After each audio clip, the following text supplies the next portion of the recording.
Um certo dia, num restaurante, um homem entregava uma quantia de dinheiro numa mesa. Em seguida, ele dizia: "Como prometemos, o valor combinado está aqui." E nessa mesa, 3 jovens delinquentes nos era mostrado. Em seguida, um deles dizia: "Só espere 1 minuto, Kuriwagawa.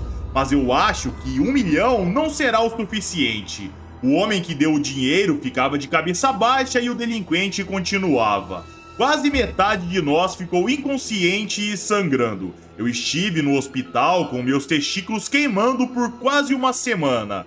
Kuriwagawa pegava seu café, virava e dizia: "Meu caro Kitazawa, você foi contratado para bater no baque, não para ser pego durante o processo. Eu paguei o preço pedido antes que você levantasse um dedo sequer. Então, preciso te lembrar que qualquer dano físico que você recebeu no processo é irrelevante para o nosso acordo." Kitazawa sorria irritado e de repente ele colocava seu cigarro no café de Kuriwagawa. Em seguida, ele dizia: "Então talvez devêssemos falar com os seus chefes lá na empresa. Vamos ver o que eles vão falar quando descobrirem que você me contratou para bater numa criança de 13 anos. Ele deixava o cigarro no café, pegava o homem pela gravata, o puxava e dizia: "Vamos lá, fala alguma coisa, eu não consigo te ouvir." O Kuriwagawa pegava a calça do delinquente e derramava café. Em seguida, jogava a xícara na cara do delinquente ao lado e, por último, pegava o que sobrava pela cabeça e batia na mesa. Em seguida, ele arrastava para o lado. Kitazawa puxava um canivete e, como resposta, Kuriwagawa saltava. Ele pegava uma lâmpada, batia num objeto e apontava para o delinquente. E ele dizia: "É falta de educação apontar lâminas para os outros." Kitazawa se desculpava e a cena saltava para momentos depois, onde o Sr. Kuriwagawa escutava de um mafioso: "O gangster mais forte daqui? Por que o grupo Wakizawa quer saber disso? Você certamente sabe que tem muitos gangsters fortes por aí. E por mais que os tempos mudaram, esse tipo de negócio que fazemos continua sendo violento. Nós simplesmente não podemos sequer aparentar ser fracos."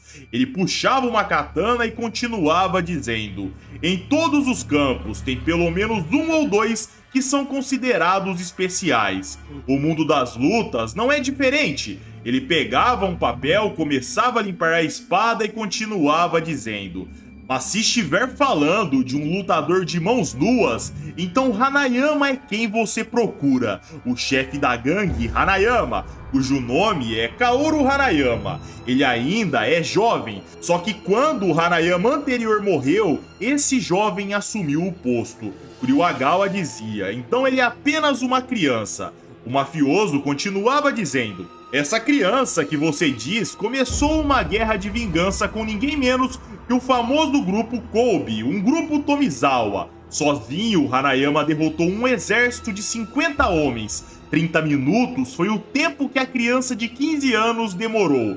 Kuriwagawa escutava aquilo impressionado e o mafioso continuava: "Olha isso aqui. Hanayama fez isso num dia que eu o visitei há uns 2 anos atrás." Kuriwagawa pegava e via que era uma moeda amassada, rasgada nas pontas. A cena cortava para a sede do grupo Hanayama, a cena ia entrando para o local e lá Kuriwagawa dizia: "É um prazer te conhecer." E ele pensava: "É sério mesmo que esse cara só tem 15 anos?" Ele se apresentava e Hanayama se apresentava de volta. E sim, galera, esse é o Hanayama na sua primeira aparição. Esse período se passa numa época próxima das histórias do Yakuza indo para a escola, mas pelo fato do Gaiden ter sido feito muitos anos depois, tem toda essa diferença de arte. Kuriwagawa dizia: "Eu estive pensando se você poderia me fazer um favor.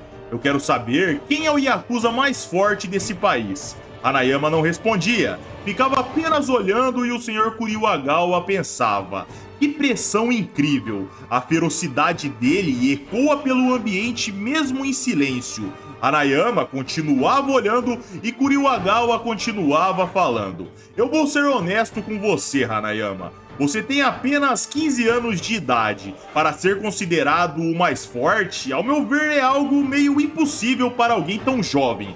Harayama ficava olhando e Kuriwagawa pensava: por que ele não diz uma palavra? Isso tá me matando. De repente, Harayama se levantava, parava em pé e o encarava. Kuriwagawa se assustava e de repente o Yakuza se virava, saía andando. E Kuriwagawa o chamava. Ele era ignorado e perguntava para o homem ao lado onde que ele estava indo. Aquele era Kizaki, o braço direito de Hanayama, que respondia: o líder da segunda geração está prestes a lutar, e você estava duvidando das habilidades dele, certo? Então que tal se juntar a nós nesse evento? E nessa hora, galera, paralelo a tudo isso, estava sendo dito para Baki sobre o oponente que Hanayama iria enfrentar. Tommy Carson, 24 lutas, 24 vitórias, sendo todas elas por nocaute. Ele é o campeão peso pesado dos Estados Unidos. Ele é alguém de nível mundial e o parceiro de treino do campeão Welter Huri Chavoski.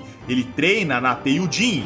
Há uma negociação para que ele ganhe velocidade e vá para a categoria dos médios antes de entrar no Mundial ano que vem. A cena ia para o local do combate, onde carros chegavam nos barracões, os mafiosos entravam no local e enquanto isso era dito pelo narrador: Yakuzas lutam por territórios e lucros. Todos os conflitos organizacionais são resolvidos pelos representantes de cada parte. E Kizaki dizia: o conflito entre organizações mudou.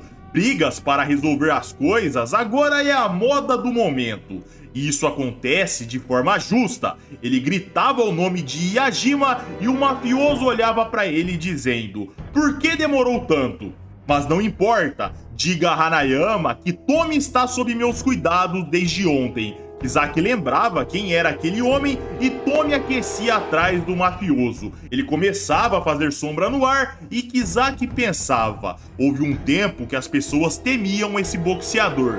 Nessa hora, Hanayama chegava e Kizaki dizia que eles chamaram um estrangeiro para lutar. Tommy encarava seu oponente e o mafioso dizia: Sr. Carson, esse é o homem que você vai enfrentar. Hanayama começava a tirar seus óculos e Kizaki alertava que Carson era um boxeador profissional. Carson continuava se aquecendo e Yajima dizia: estão preocupados agora? Saiba que contratar estrangeiros não é uma exclusividade do futebol ou do beisebol. Hanayama começava a tirar seu terno enquanto Kizaki xingava o mafioso. E Yajima tirava um baralho. Ele começava a embaralhar e dizia que Tommy era um dos seus membros. Pelo menos ele era desde ontem. Ele gargalhava, se aproximava provocando e quando ele chegava bem pertinho, Hanayama pegava o baralho com os dedos, chutava a cara de Yajima que voava para longe, caía sangrando e em seguida ele rasgava parte do baralho com os dedos. Ele jogava para o Sr. Kuriwagawa, que notava que aquele jovem mafioso acabava de rasgar um baralho com os dedos como se não fosse nada. Tommy o encarava, batia os punhos e ambos avançavam. Aconteceria uma briga entre dois homens naquele recinto. Quando eles se aproximavam e iriam colidir, o boxeador era mais rápido. Uma sequência sua chegava primeiro. E ali todos percebiam que em termos de tempo de velocidade, tempo para golpear com força, Tommy era superior. Mas de repente, galera, tudo mudava. Um soco chegava no rosto de Tommy. Ele recuava com o lobo temporal afundado e de repente um gancho de Hanayama era preparado. Seu queixo era acertado e Kuriwagawa concluía: já acabou. Tommy era erguido com o soco e batia no teto, mais especificamente no sensor de incêndio que era ativado na hora do impacto, e Tommy caía no chão, destruído, enquanto a água jorrava pelo seu corpo. Hanayama encarava o boxeador como se não fosse nada. Ele ter levado uma sequência de um boxeador peso pesado era algo normal para aquele monstro. Ele olhava para os mafiosos inimigos que se tremiam e em seguida seu olhar ia para baixo.